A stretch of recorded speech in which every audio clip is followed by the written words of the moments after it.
নমস্কাৰ ছাত্ৰ বন্ধুসকল, তোমালোক সকলোকে আলোচনা একাডেমীলৈ আন্তৰিক স্বাগতম জনাইছোঁ। আৰু আজিৰ এইটো ভিডিঅ' ক্লাছত আমি লৈ আহিছোঁ মেট্ৰিক পৰীক্ষা আৰু ক্লাছ 9ৰ বাবে খুব এখন ইম্পৰ্টেণ্ট ৰচনাখনৰ নাম হৈছে তোমাৰ জীৱনৰ লক্ষ্য। মেট্ৰিক পৰীক্ষা যেতিয়াৰ পৰা আৰম্ভ হৈছিল তেতিয়াৰ পৰাই এই যিখন তোমাৰ জীৱনৰ লক্ষ্য নামৰ ৰচনা, এই ৰচনাখন পৰীক্ষাত আহি থকা আমি দেখিবলৈ পাওঁ, ইভেন আজিকালিও আহে। আৰু মোৰ মাৰ দেউতায়েও যেতিয়া মেট্ৰিক পৰীক্ষা দিছিলে তেখেতলোকৰ দিনতো এই যিখন ৰচনাখন প্ৰেক্টিচ কৰিছিলে। গতিকে এই যিখন ৰচনা তোমালোকৰ বাবে খুব বেছি ইম্পৰ্টেণ্ট হয়, পৰীক্ষাত অহাৰ সম্ভাৱনা 99% থাকে, 90% 99% এইখন ৰচনা পৰীক্ষাত অহাৰ সম্ভাৱনা থাকে। গতিকে আজিৰ এইটো ক্লাছ সম্পূৰ্ণ শেষলৈকে চাবা, তোমালোকক সম্পূৰ্ণৰূপে ৰচনাখন বুজাই দিয়া হ'ব। আৰু ৰচনাবিলাক তোমালোকে কেতিয়াও স্কিপ নকৰিবা, কিয়নো তোমালোকে এটা গোটা নম্বৰ পাবা, 8 নম্বৰ তোমালোকে মেট্ৰিক পৰীক্ষাত ৰচনাখনতে পাবা। গতিকে যিমান পাৰা সিমান ৰচনাবিলাক ঘৰত প্ৰেক্টিচ কৰিবা আৰু চাবা। আজিৰ এইটো ক্লাছ মেক্সিমাম তোমালোকৰ 25 মিনিটছৰ হ'ব। গতিকে 25 মিনিটত যদি ভালদৰে দি ক্লাছটো সম্পূৰ্ণ শেষলৈকে কৰা, তোমালোকে এই যিখন ৰচনা সম্পূৰ্ণ ক্লিয়াৰ কৰি ল'ব পাৰিবা। অ'কে, লক্ষ্যহীন জীৱন বঠাবিহীন নাৱৰ দৰে। বঠাবিহীন নাও যেনেকৈ বতাহৰ কোবত নতুবা পানীৰ সোঁতত খুন্দা মাৰি যেনি তেনি গতি কৰে, লক্ষ্যহীন জীৱনো ঠিক তেনেদৰে অস্থিৰ। ভাইটি ভণ্টিসকল, তোমালোকে নিশ্চয় বঠা চিনি পোৱা। নাও বাবৰ বাবে বঠাৰ ব্যৱহাৰ কৰা হয়, পুখুৰীত নতুবা নদীত নাও বাবৰ বাবে বঠা ব্যৱহাৰ কৰা হয়। আৰু বঠাবিহীন নাও, আমি যদি সেই নাওখন বাবৰ বাবে বঠাৰ ব্যৱহাৰ নকৰোঁ, তেতিয়া নদীৰ সোঁতে মানে বতাহৰ কোবে নতুবা নদীৰ পানীৰ সোঁতে সেই নাওখনক যেনি তেনি গতি কৰাব, হয়নে? ঠিক তেনেদৰে লক্ষ্যহীন জীৱনো তেনেদৰে অস্থিৰ হয়। তাৰমানে এইটো কথাকে বুজাইছে, যি ধৰণে এখন নাও বাবলৈ আমাক বঠাৰ দৰকাৰ হয়, হয়নে? আমি নাওখনক এপাৰৰ পৰা আন পাৰলৈ নিবৰ বাবে আমাক বঠাৰ প্ৰয়োজন হ'ব। আমি বঠাবিহীনভাৱে আমি নাওখন চলাব নোৱাৰোঁ, হয়নে নহয়? যদি আমি বঠাডালেই নলওঁ, তেনেহ'লে নদীৰ পানীৰ সোঁতে নাওখনক যেনি তেনি লৈ যাব, লগতে এটা সময়ত ডুবাইও পেলাবগৈ। ঠিক তেনেদৰে মানুহৰ জীৱনত যদি লক্ষ্য নাথাকে, মানুহৰ জীৱনত যদি উদ্দেশ্য নাথাকে, তেনেহ'লে আমি জীৱনত কেতিয়াও কৃতকাৰ্য নতোৱা সফলতা অৰ্জন কৰিব নোৱাৰোঁ। বুজি পাইছে ইমান ডোখৰলৈকে? মানে উপমা দি লিখা হৈছে মানে এছেখন, কথা সেইটোৱেই। বঠাৰ অবিহনে যিদৰে নাওখনক কিনাৰলৈ চপাব নোৱাৰি, ঠিক তেনেদৰে লক্ষ্যহীন জীৱনতো সফলতা অৰ্জন কৰিব নোৱাৰি। বঠাৰ অবিহনে তুমি জানো এখন নাও এপাৰৰ পৰা আন পাৰলৈ নিব পাৰিবা? নোৱাৰা নহয়। ঠিক তেনেদৰে আমি যদি জীৱনত এটা লক্ষ্য স্থিৰ কৰি নলওঁ, আমি যদি এটা উদ্দেশ্য আগত ৰাখি নতুবা লক্ষ্য আগত ৰাখি যদি আমি কাম নকৰোঁ, নতুবা আমাৰ কৰ্তব্য আমি পালন নকৰোঁ, তেনেহ'লে আমি জীৱনত কেতিয়াও সফলতা অৰ্জন কৰিব নোৱাৰিম। আনকি লক্ষ্য স্থিৰ কৰি ল'লেও অতি সহজতে সেই লক্ষ্যত উপনীত হোৱাটো সম্ভৱ নহয়। এতিয়া তোমালোকে যদি লক্ষ্য এটা স্থিৰ কৰি লোৱা যে মই জীৱনত IPS হ'ম, IAS হ'ম, হোৱাটএভাৰ তুমি যি হ'ব বিচৰা, তুমি সেই লক্ষ্যটো স্থিৰ কৰি ল'লেও কিন্তু অতি সহজতে সেই লক্ষ্যত উপনীত হ'ব নোৱাৰিবা। কিয়নো তুমি যদি ভাবি থাকা যে মই IAS IPS হ'ম বুলি ঘৰত যদি শুই থাকা, তেনেহ'লে তুমি জানো IAS IPS হ'ব পাৰিবা? নোৱাৰা নহয়। তাৰ বাবে তুমি তোমাৰ কৰ্তব্য পালন কৰিব লাগিব, তাৰমানে তুমি তাৰ বাবে পঢ়িব লাগিব, কষ্ট কৰিব লাগিব, হয়নে? আৰু সেয়েহে ছাত্ৰ অৱস্থাৰ পৰাই জীৱনৰ লক্ষ্য স্থিৰ কৰি লৈ সেই লক্ষ্যত উপনীত হ'বৰ বাবে প্ৰয়োজনীয় প্ৰস্তুতি চলোৱাটো উচিত। আগৰ ক্লাছটোত তোমালোকক এখন এছে দিয়া গৈছিলে, ছাত্ৰৰ কৰ্তব্য। ছাত্ৰৰ কৰ্তব্য এছেখনতো এইষাৰি লাইন তোমালোকৰ বাবে তাতে আমি সন্নিৱিষ্ট কৰিছিলোঁ। তাৰমানে চোৱা, আমি যিকোনো এটা সপোনত মানে উপনীত হ'বৰ বাবে নতুবা যিকোনো এটা সপোনত সফল হ'বৰ বাবে, সেই সপোনটো বাস্তৱত কৰিবৰ বাবে আমি একেটা ৰাতিতে নতুবা একে বছৰতে নোৱাৰোঁ। তাৰ বাবে আমি ছাত্ৰ অৱস্থাৰ পৰাই আমি যিটো সপোন দেখি আছোঁ, নতুবা আমাৰ জীৱনৰ যিটো লক্ষ্যত নেকি তুমি মই উপনীত হ'ব বিচাৰিছোঁ, সেই লক্ষ্যটো পাবৰ বাবে আমি ছাত্ৰ অৱস্থাৰ পৰাই তাৰ বাবে প্ৰস্তুতি চলাব লাগিব। কিন্তু ছাত্ৰ ছাত্ৰীৰ বাবে এটা সঠিক লক্ষ্য স্থিৰ কৰি লোৱাটো সহজ কাম নহয়। ছাত্ৰ অৱস্থাত ছাত্ৰ ছাত্ৰীসকলৰ বাবে সঠিক এটা লক্ষ্য স্থিৰ কৰি লোৱাটো সহজ কাম নহয়।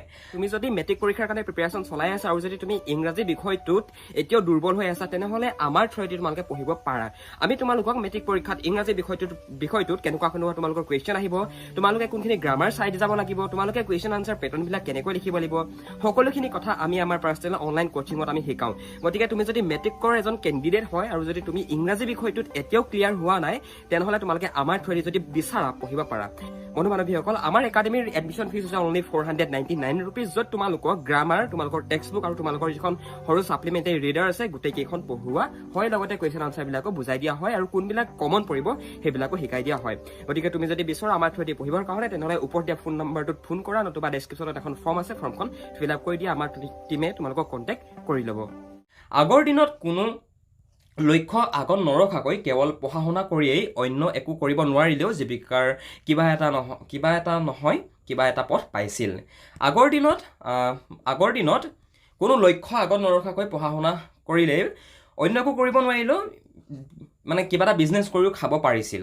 অ'কে, গতিকে আগৰ ছাত্ৰ ছাত্ৰীসকলে ভৱিষ্যতলৈ বৰকৈ চিন্তা নকৰিলেও হৈছিল। আগৰ দিনত মেট্ৰিক পাছ কৰা মানে বহুত ডাঙৰ মানে মানুহ, আৰু আগতে মেট্ৰিক পাছ কৰা মানে বহুত শিক্ষিত মানুহক বুজায়, হয়নে? কিন্তু আজিকালি BA MA MSc কৰিও দেখোন ঘৰত এনেই বহি থাকে। তো সেইখিনি কথাকে অলপমান অন্তৰ্ভুক্ত কৰিবা, এছেখন দেখিবলৈ শুৱনি হ'ব। অ'কে, আগতে BA পাছ কৰি লওঁচোন, তাৰ পাছত কিবা এটা কৰিম, এইটো উদ্ধকমাৰ ভিতৰত ভৰোৱা গৈছে, দেখিছা? এই গ্ৰামাৰবিলাক ফ'ল' কৰিবা বুলি ভাবি থকাৰ সময় আৰু এতিয়া নাই। আগৰ মানুহসকলে ভাবিছিলে যে এতিয়া BA কৰি আছোঁ, BAটো পাছ কৰি লওঁচোন, তাৰপিছত কিবা এটা কৰিম। তো এনেদৰে ভাবি থকা সময় আৰু এতিয়া নাই, কিয়নো বহুতো BA MA MSc ডিগ্ৰীধাৰী আনকি কাৰিকৰী অৰ্হতা সম্পন্ন ডেকা গাভৰু আজিকালি চাকৰিৰ বাবে হাবাথুৰি খাই ফুৰা দেখা গৈছে। আজিকালি আৰু এনেকুৱা দিন নাই যে BAটো কৰি লওঁ, MAটো কৰি লওঁ, তাৰপিছত জীৱনত কিবা এটা কৰাৰ কথা ভাবিম। তেনেকুৱা যুগ আজিৰ দিনত নাই, কিয়নো আজিকালি বহুতো ছাত্ৰ ছাত্ৰী BA MA MSc কৰিও ঘৰত এনেই বহি থাকিবলগীয়া হৈছে, চাকৰিৰ বাবে হাবাথুৰি খাবলগীয়া হৈছে। তদুপৰি কেৱল চাকৰি কৰি নিজৰ জীৱিকা উলিওৱাটোৱে মানুহৰ জীৱনৰ একমাত্ৰ কৰ্তব্য নহয়। নিজৰ লগতে স্বদেশ স্বজাতি আৰু সমাজৰ হকেও প্ৰত্যেকৰে কৰিবলগীয়া কিছু কৰ্তব্য থাকে। ভাইটি ভণ্টিসকল, এনেকুৱা নহয় যে চাকৰি কৰি মাত্ৰ নিজৰ জীৱিকাটোহে আমি উলিয়াম। আমাৰ নিজৰ দেশখনৰ প্ৰতি, আমাৰ নিজৰ সমাজখনৰ প্ৰতিও আমাৰ কিছুমান কৰিবলগীয়া কাম থাকে। আমি আমাৰ সমাজখনত কি দি থৈ যাব পাৰিলোঁ সেইটোহে মেটাৰ কৰে আকৌ। তুমি এনেই মানে চাকৰি এটা কৰি নহ'বা ভাত পানী খাই জীয়াইতো সকলো থাকে, কিন্তু সকলোকে মনত নাৰাখে। এতিয়া জুবিন দা আজি মৰিও অমৰ। কিয় অমৰ? তেখেতে নিজৰ বাবে একো নাৰাখিলে, তেখেতৰ গোটেই জীৱনটো আমাৰ অসমীয়া সমাজখনক দি দিলে, হয়নে নহয়? গতিকে তেখেত এতিয়া মৰিও অমৰ হৈ আছে। মোক ক'বলৈ অলপ বেয়া লাগে, বাট কৈ দিছোঁ আৰু তোমালোকক জাষ্ট উপমাটো দিছোঁ, উদাহৰণটো দিছোঁ, হয়নে? তো আমি কেৱল মাত্ৰ নিজৰ কথাটো চিন্তা কৰিলেও নহ'ব। ইমান ডোখৰলৈকে বুজি পালা? আই থিংক যিহেতু 8 নম্বৰ আহিব ভাইটি ভণ্টিসকল, সেইটো কাৰণে 3 পেজমান তোমালোকে লিখিব লাগিব, আৰু ইয়াত আখৰবিলাক ডাঙৰকৈ আছে কাৰণে তোমালোকে 4-5টা পেজ দেখিবা। বাট যদি বহীখনত লিখা তেনেহ'লে 3 পেজতে তোমালোকৰ এছেখন হৈ যাব। তাৰপিছত তোমালোকে লিখিবা যে মই এজন সাধাৰণ পৰিয়ালৰ ছাত্ৰ। চব ভাইটি ভণ্টিসকল, তোমাৰ জীৱনৰ লক্ষ্যত তুমি কি হ'ব বিচৰা, তোমাৰ জীৱনৰ লক্ষ্য নতুবা উদ্দেশ্য কি, সেইটোহে তোমালোকে লিখিবা। কিন্তু কিছুমান ছাত্ৰ ছাত্ৰীয়ে একেবাৰে মানে এছেখন মনত ৰাখি নতুবা এনেকুৱা ধৰণে এছেখন বুজি পিনে পৰীক্ষাত লিখিম বুলি ভাবে, তো তেখেতলোকৰ কাৰণে এইখন এছে বেষ্ট হয়। কিন্তু তোমালোকে এতিয়া 2 নম্বৰ পেৰেগ্ৰাফটোত তুমি যি হ'ব বিচৰা সেইটো অন্তৰ্ভুক্ত কৰিবা। ইয়াত মই এই যিখন তোমাৰ জীৱনৰ লক্ষ্য, এই যিখন ৰচনাখনক মানে মূল বিষয়টো ৰাখিছোঁ এজন আদৰ্শ খেতিয়ক, আৰু এই টপিকটো তোমালোকৰ বাবে অলপ সহজ হয়, বহুত সহজ হয়। গতিকে এইখন এছে তোমালোকে এনেধৰণে মনত ৰাখোঁ বুলি ক'লেও পাৰা মানে। মই এজন সাধাৰণ পৰিয়ালৰ ছাত্ৰ। আমাৰ পৰিয়ালৰ একমাত্ৰ জীৱিকাৰ উৎস হৈছে কৃষি। আমাৰ যিহেতু অসমৰ প্ৰায় 60% ল'ৰা ছোৱালী একেবাৰে গ্ৰাম্য অঞ্চল মানে গাঁৱলীয়া অঞ্চলৰ পৰা বিলং কৰে, গতিকে কৃষি কাৰ্যৰ লগতো সকলোৱে পৰিচিত, ইভেন ময়ো পৰিচিত, ময়ো পথাৰলৈ যাওঁ, হয়নে নহয়? তো সেইটো কাৰণে ইয়াতে মই আদৰ্শ খেতিয়ক বিষয়টো অন্তৰ্ভুক্ত কৰিছোঁ। কৃষি কাৰ্যত মোৰ নিজৰ অনুৰাগো আছে আৰু সৰুৰে পৰা দেউতাক সহায় কৰিও আহিছোঁ। আনকি কেতিয়াবা ইয়াৰ বাবে মই স্কুলো ক্ষতি কৰিবলগীয়া হৈছে। মোৰ আশা আকাংক্ষাও সীমাবদ্ধ।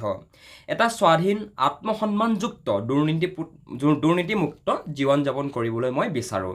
ইয়াত তুমি কি বিচৰাটো সেই তোমাৰ উদ্দেশ্য আৰু তোমাৰ নিডছখিনি, তুমি কি বিচৰা আৰু তোমাৰ উদ্দেশ্য সেইখিনি ইয়াতে ইনক্লুড কৰা হৈছে।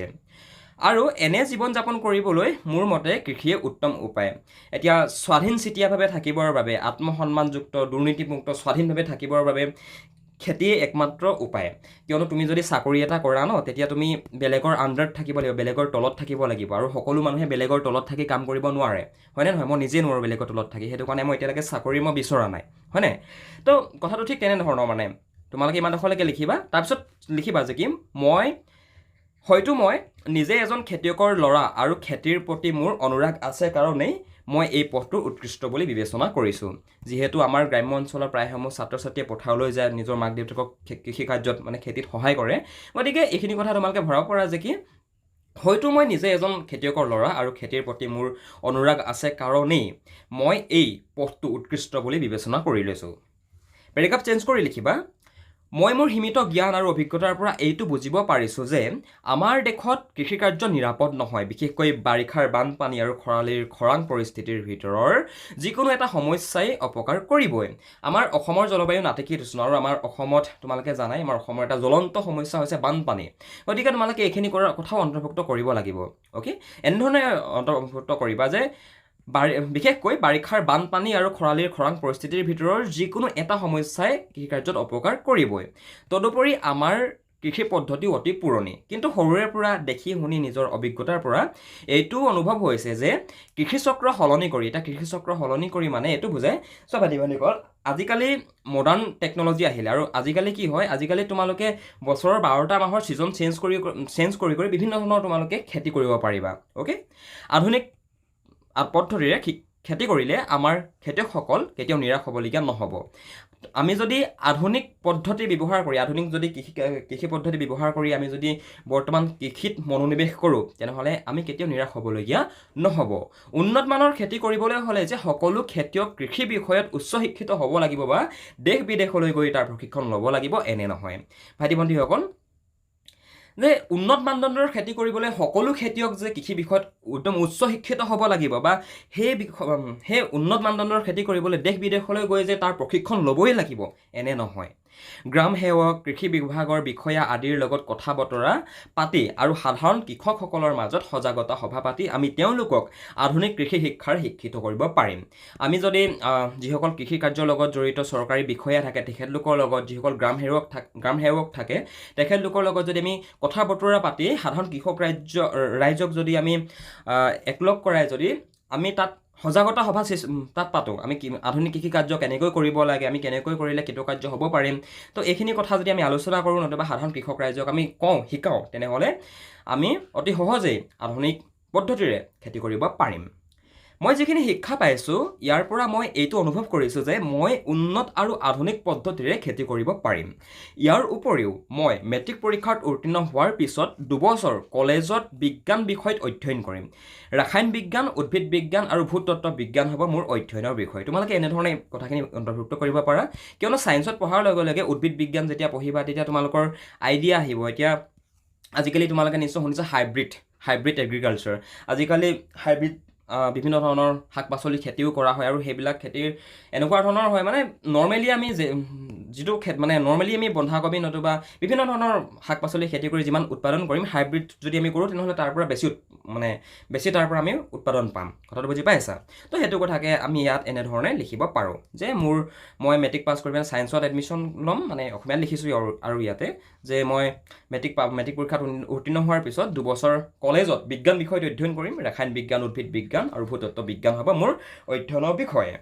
মোৰ যিহেতু চাকৰি কৰাটো জীৱনৰ সপোন বা লক্ষ্য নহয়, সেইবাবে আৰু 4 বছৰ মহাবিদ্যালয় বা বিশ্ববিদ্যালয়ত পঢ়ি অধিক খৰচ কৰাতকৈ সেই টকা কৃষি কাৰ্যতে ব্যৱহাৰ কৰিম। অৱশ্যে ঘৰৰ অৱস্থা ভাল হোৱা হ'লে সেই 4 বছৰো পঢ়িলোহেঁতেন। মই আগতেই কৈছোঁ এইখন এছে আমাৰ গ্ৰামীণ অঞ্চলৰ ভাইটি ভণ্টিসকলৰ কাৰণে, কিয়নো চহৰীয়া অঞ্চলৰ ল'ৰা ছোৱালীবিলাকেতো কিবা এটা মাক দেউতাকৰ সামৰ্থ্য অনুযায়ী কিবা এটা কৰি ল'ব, কিন্তু যিহেতু 60% ল'ৰা ছোৱালী আমাৰ চেনেলৰ আৰু আমাৰ একাডেমিক গ্ৰামীণ অঞ্চলৰ পৰা গাঁৱলীয়া অঞ্চলৰ পৰা বিলং কৰে, চ' সেইটো কাৰণে আমি এনেকুৱা ধৰণে লিখিছোঁ যে মেট্ৰিক পাছ কৰি হায়াৰ ছেকেণ্ডেৰীৰ তোমালোকে যদি 2 years ছায়েন্সত এডমিশ্যন লৈ কৰা, তাৰপিছত তোমালোকৰ যদি সপোন আছে এজন আদৰ্শ খেতিয়ক হ'বৰ কাৰণে, তেনেহ'লে বাকীখিনি তোমালোকৰ যদি সামৰ্থ্য নালাগে তেনেহ'লে সামৰ্থ্য নাথাকে তোমালোকে কেনেকৈ পঢ়িবা। চ' সেইটো বাবে তোমালোকে যিমান টকা পঢ়াত ইনভেষ্ট কৰিবা সেইখিনি টকা তোমালোকে কৃষি কাৰ্যতে, যদি সামৰ্থ্য নাথাকে পঢ়িবৰ বাবে তেনেহ'লে কৃষি কাৰ্যতে মনোনিৱেশ কৰিব পাৰিবা। অ'কে, প্ৰত্যেকটো কথা ইয়াতে ডিটেইলকৈ লিখা আছে দেই। তোমালোকে এই কথাখিনি ইয়াত যিখিনি লিখা আছে সেইখিনিহে পৰীক্ষাত লিখিবা। মই মুখেৰে কোৱা কথাকেইটা জাষ্ট বুজিবৰ কাৰণে ব্যৱহাৰ কৰিবা। উন্নত মানৰ খেতি কৰি সফল হ'বলৈ আমাৰ যিখিনি মাটি আছে সেইখিনি যথেষ্ট নহয়। উন্নত যন্ত্ৰপাতি, সাৰ, কীটনাশক দ্ৰব্য আদি কিনিবলৈ টকা পইচাৰো দৰকাৰ। ইয়াত তোমালোকৰ ঘৰত যদি কৃষি কাৰ্যৰ বাবে পৰ্যাপ্ত পৰিমাণৰ মাটি নাই, তেনেহ'লে তোমালোকে এইখিনি কথা ইয়াতে অন্তৰ্ভুক্ত কৰিব পাৰা যে উন্নত মানৰ খেতি কৰি সফল হ'বলৈ আমাৰ যিখিনি মাটি আছে সেইখিনি যথেষ্ট নহয়, আৰু উন্নত যন্ত্ৰপাতি ট্ৰেক্টৰ, পাৱাৰ টিলাৰ, সাৰ, কীটনাশক দ্ৰব্য এইবিলাক কিনিবলৈ পইচাৰো দৰকাৰ।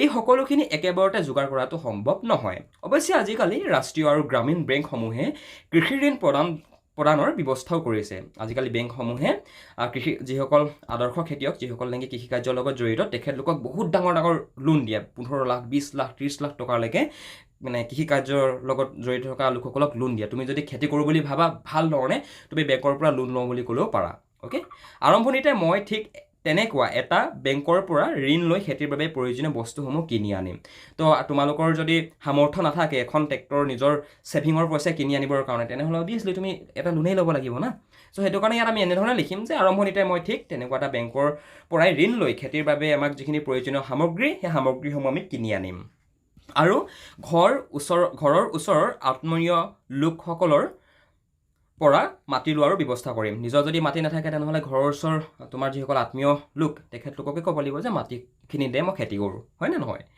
খেতি কৰাৰ পূৰ্বে মই মাটিখিনি পৰীক্ষা কৰোৱাই সেইমতেহে তাত সাৰ দিয়া ব্যৱস্থা কৰিম ভাইটি ভণ্টিসকল আমাৰ যিসকল খেতিয়ক মানে আমাৰ অসমৰ যিসকল খেতিয়কসকলৰ প্ৰায় 60-70% খেতিয়কে আগৰ দিনৰ কৃষি পদ্ধতি ব্যৱহাৰ কৰে আৰু আগৰ দিনৰ কৃষি পদ্ধতি ব্যৱহাৰ কৰি খেতি কৰাৰ বাবে যিমানটো এক্সপেক্ট কৰে মানে যিটো আশা কৰে যিমান উৎপাদন হ'ব বুলি আশা কৰে সেই উৎপাদন নাপায় মানে আৰু তাৰ মুখ্য কাৰণবিলাক এনেধৰণৰ যে তোমালোকে যদি মাটিখিনি পৰীক্ষা নকৰোৱাকৈ তাত যদি বিভিন্ন ধৰণৰ সাৰ যধে মধে ব্যৱহাৰ কৰা খেতি ভাল হ'ব চাই বেয়াহে হ'ব তো সেইটো কাৰণে এনেধৰণে লিখিবা যে কি খেতি কৰাৰ পূৰ্বে মই মাটিখিনি পৰীক্ষা কৰোৱাই সেই মতেহে তাত সাৰ দিয়াৰ ব্যৱস্থা কৰিম মই মোৰ কৃষিৰ উপাৰ্জনৰ পৰাই বেংকৰ ঋণ পৰিশোধ কৰাৰ লগতে কৃষিৰ বাবে প্ৰয়োজনীয় সামগ্ৰীসমূহ লাহে লাহে গোটাবলৈ চেষ্টা কৰিম আৰু যিখিনি লাভৰ টকা বাকী থাকিব সেই টকা বেংকত সঞ্চয় কৰিম ভাইটি ভণ্টিসকল তোমালোকে যে এটা লোন ল'বা বেংকৰ পৰা সেই লোনটোতো মাৰিব লাগিব আৰু লোনটো কেনেকৈ মাৰিবা কৃষি কাৰ্য কৰি যি উপাৰ্জন পাবা উপাৰ্জন মানে তুমি যি পইচা লাভ কৰিবা খেতি কৰি পিনে তোমাৰ যি লাভ হ'ব সেই তাৰ পৰাই তুমি বেংকৰ ঋণ পৰিশোধ কৰিব লাগিব ইয়াৰ লগতে কৃষিকাৰ্যৰ বাবে প্ৰয়োজনীয় যিসমূহ বস্তুসমূহ লাহে লাহে তুমি গোটাব লাগিব তো তোমাৰ জীৱনৰ লক্ষ্য ন তুমি লিখিবা এছেখন গতিকে তোমালোকে এনেধৰণে কথাখিনি অন্তৰ্ভুক্ত কৰিবা প্ৰত্যেকটো কথা ডিটেইলকৈ অন্তৰ্ভুক্ত কৰিবা বুজি পাইছা পৰৱৰ্তী সময়ত আন্তঃৰাষ্ট্ৰীয় বজাৰত অত্যাধিক চাহিদা থকা শস্যসমূহৰ খেতি কৰিবলৈ চেষ্টা কৰিম যাৰ দ্বাৰা মই নিজৰ লগতে মোৰ অঞ্চলটোৰ উন্নতি সাধন কৰিবলৈ সক্ষম হ'ম ভাইটি ভণ্টিসকল ড্ৰেগন ফ্ৰুট তোমালোকে নিশ্চয় শুনিছা ড্ৰেগন ফ্ৰুট এনেকুৱা এটা ফুড হয় যিটো আন্তঃৰাষ্ট্ৰীয় মানে ইণ্টাৰনেশ্যনেল মাৰ্কেটত বহুত বেছি তাৰ ডিমাণ্ড আছে গতিকে আমি যদি যিসমূহ আন্তঃৰাষ্ট্ৰীয় যিসমূহ ইণ্টাৰনেশ্যনেল মাৰ্কেটত যিসমূহ বস্তুৰ চাহিদা বেছি তেনেধৰণৰ বস্তু যদি আমি উৎপাদন কৰোঁ তেনেহ'লে আমি বহু বেছি লাভান্বিত হ'ব পাৰিম অসমত বৰ্তমান বহু খেতিয়কে মানে ইণ্টাৰনেশ্যনেল মাৰ্কেটৰ বাবে বিভিন্ন ধৰণৰ শস্যৰ বিভিন্ন ধৰণৰ ফল মূলৰ খেতিও কৰি আছে তাৰ ভিতৰত এটা হৈছে ড্ৰেগন ফ্ৰুট তোমালোকে নিশ্চয় ড্ৰেগন ফ্ৰুটৰ বিষয়ে শুনিছা ইমান দখলকৈ ক্লিয়াৰ হ'ল অল টোটেল 4টা পেৰেগ্ৰাফ ভৰাবা 4টা পেৰেগ্ৰাফ যদি ভাল ধৰণে লিখা ইয়াত দেখুওৱা কথাখিনি 8 নম্বৰ পাই যাবা 8 মাৰ্কছ আহি যাব তোমালোকৰ ইয়াৰ পিছত লাহে লাহে মীন পালন আৰু বিভিন্ন ধৰণৰ উৎপাদনমূলক কামৰ লগত জড়িত হৈ নিজৰ লগতে আন 10জনকো সংস্থাপন দিবলৈ চেষ্টা কৰিম মোৰ বিশ্বাস যে মই যদি একান্তভাৱে লক্ষ্যত উপনীত হ'বলৈ নিজৰ কৰ্তব্য কৰি যাওঁ তেন্তে নিশ্চয় মই এদিন এজন সফল আৰু আদৰ্শ খেতিয়ক হ'ব পাৰিম তো আৰু খেতি বুলি ক'লে এনেকুৱা নহয় যে কি ধান খেতি নতুবা চাহপাতৰ খেতিকে বুজাব খেতি বুলি ক'লে তোমালোকে ডাঙৰ ডাঙৰ ফাৰ্মবিলাকত ব্ৰইলাৰ পোহা দেখা কিছুমানে কুকুৰা পোহে কিছুমানে মাছ পোহে সেইবিলাকো খেতিতে পৰে এতিয়া তোমালোকে যেতিয়া ধান খেতিৰ ব্যৱসায় কৰিবা তাৰ পৰা লাহে লাহে তোমালোকে মীন পালন বিভিন্ন ধৰণৰ মুৰ্গী পালন বিভিন্ন ধৰণৰ গৰু ছাগলী পালনৰ লগত জড়িত তোমালোকে ব্যৱসায়বিলাকো কৰিব পাৰিবা অ'কে তাৰপিছত এনেধৰণে এণ্ডিং কৰিবা এছেখন যে মই মোৰ বিশ্বাস যে মই যদি একান্তভাৱে লক্ষ্যত উপনীত হ'বলৈ নিজৰ কৰ্তব্য কৰি যাওঁ তেন্তে নিশ্চয় মই এদিন এজন সফল আৰু আদৰ্শ খেতিয়ক হ'ব পাৰিম কিন্তু ইয়াত তোমালোকে 100% চিয়'ৰ মই হ'মেই বুলি লিখি নিদিবা কিয়নো এইবিলাক লাইন যদি তোমালোকে অন্তৰ্ভুক্ত নকৰা যদি কৈ দিয়া পৰীক্ষাত এছেখনত যে মই 100% মই সফল হ'মেই তেনেহ'লে তোমালোকৰ পৰীক্ষাত যিটো নম্বৰ পাম ভাবিছা সেই নম্বৰটো নিদিব কিয়নো এইবিলাক কথা ইয়াত অন্তৰ্ভুক্ত কৰিব লাগিব তুমি যদি এজন সফল ব্যৱসায়ী হ'ব বিচৰা সফল যদি এজন বিজনেছমেন হ'ব বিচাৰা তেনেহ'লে তোমালোকে সপোন দেখি থাকিলে নহ'ব সপোন দেখি হৈ থাকিলে নহ'ব তাৰ বাবে তোমালোকে পঢ়িব লাগিব কাম কৰিব লাগিব সেই নিৰ্দিষ্ট বিষয়টোৰ ওপৰত জ্ঞান অৰ্জন কৰিব লাগিব কামটো কৰি থাকিব লাগিব প্ৰেক্টিচ কৰিব লাগিব হয়নে নহয় আৰু সেইখিনি কথা এই লাইনকেইটা ধুনীয়াকৈ প্ৰতিফলিত হৈছে এখনে আছিলে তোমাৰ জীৱনৰ লক্ষ্য এছে 8 নম্বৰৰ কাৰণে ইমানখিনি সাফিচিয়েন্ট পুনৰবাৰ কৈছোঁ 4টা পেজ আছে কিন্তু তোমালোকে যদি বহি লিখিবলৈ যোৱা 3টা পেজতে তোমালোকৰ হৈ যাব আই থিংক এছেখন ভাল পালা যদি ভাল পালা ভাল কথা আমাক জনাবলৈ নাপাহৰিবা যদি এছেখন ভাল পালা আৰু আমাক তোমালোকে হোৱাটছএপত সাজেশ্যন দিব পাৰা যে কেনেকুৱা ধৰণৰ আৰু এছে তোমালোকক দৰকাৰ আছে তোমালোকে আমাক যি সাজেশ্যন দিবা আমি তোমালোকৰ বাবে সেই এছেখনৰ ওপৰতে আমি ক্লাছ বনাই দিম অ'কে থেংক ইউ সো মাচ